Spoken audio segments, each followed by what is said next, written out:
दो नेचर हैं लाइट के पास में, वेव नेचर और पार्टिकल नेचर। वेव नेचर तो हमने पढ़ा, इंटरफेरेंस में काफ़ी पढ़ा हमने, और हमने पढ़ा डिफ्रैक्शन में भी।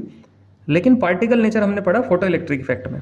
और हमने मान लिया कि फोटोन आ रहा और फोटोन टकरा रहा, इलेक्ट्रॉन को एनर्जी देगा, इलेक्ट्रॉन को एनर्जी देके इलेक्ट्रॉन निकल जाएगा, दो फॉर्म में यूज़ करेगा, वर्क फंक्शन और काइनेटिक एनर्जी की फॉर्म में। लेकिन दिक्कत ये है कि वेव थ्योरी क्यों फेल हुई, और ये शायद ना बहुत ज़्यादा इंपॉर्टेंट सवाल है।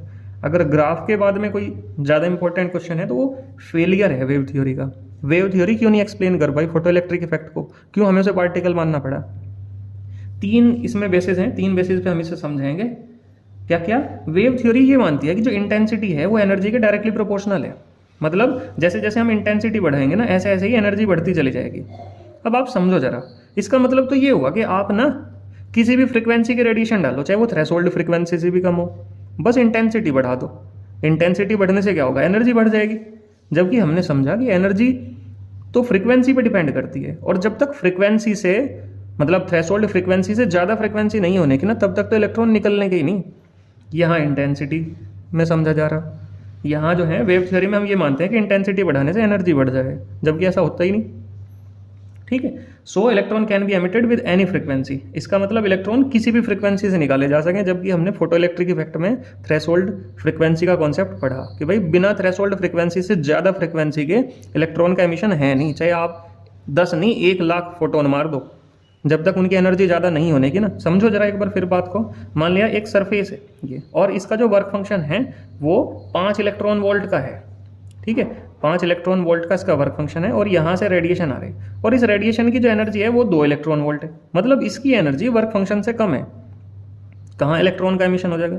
एक नहीं, चाहे आप 10 15 20 कितने ही फोटोन मारो, निकल ही नहीं सकता। फोटो इलेक्ट्रिक इफेक्ट में तो इसकी एनर्जी ज़्यादा होना जरूरी है। यहाँ इंटेंसिटी की बात आ रही। दूसरा क्या है? दूसरा ये है कि वेव थ्योरी ये मान के चले कि भाई 2 या 2 से ज़्यादा फोटोन ना एक इलेक्ट्रॉन को अपनी एनर्जी दे देवे, जबकि इसमें फोटो इलेक्ट्रिक इफेक्ट में ऐसा नहीं है। फोटो इलेक्ट्रिक इफेक्ट में आपको ये याद रखना पड़ेगा कि एक फोटोन एक ही इलेक्ट्रॉन को अपनी एनर्जी देगा, इससे ज़्यादा फोटोन्स अपनी एनर्जी एक इलेक्ट्रॉन को नहीं देने के। यही फेलियर का कारण है वेव थ्योरी के। वेव थ्योरी तो ये कहवे कि भाई ज़्यादा फोटोन भी एक इलेक्ट्रॉन को एनर्जी दे सकें। फोटो इलेक्ट्रिक इफेक्ट में ये समझा गया, हर्ट्ज और लिनार्ड ने एक्सपेरिमेंट करे, ये समझा गया कि भाई ऐसा होता ही नहीं, एक फोटोन एक ही इलेक्ट्रॉन को एनर्जी देगा। नेक्स्ट क्या है? नेक्स्ट वेव थ्योरी तो ये मान के चले कि जैसे फोटोन आएगा, टकराएगा, इलेक्ट्रॉन को एनर्जी अपनी एनर्जी देगा, तो इलेक्ट्रॉन ना कुछ देर के लिए यहाँ रुकेगा।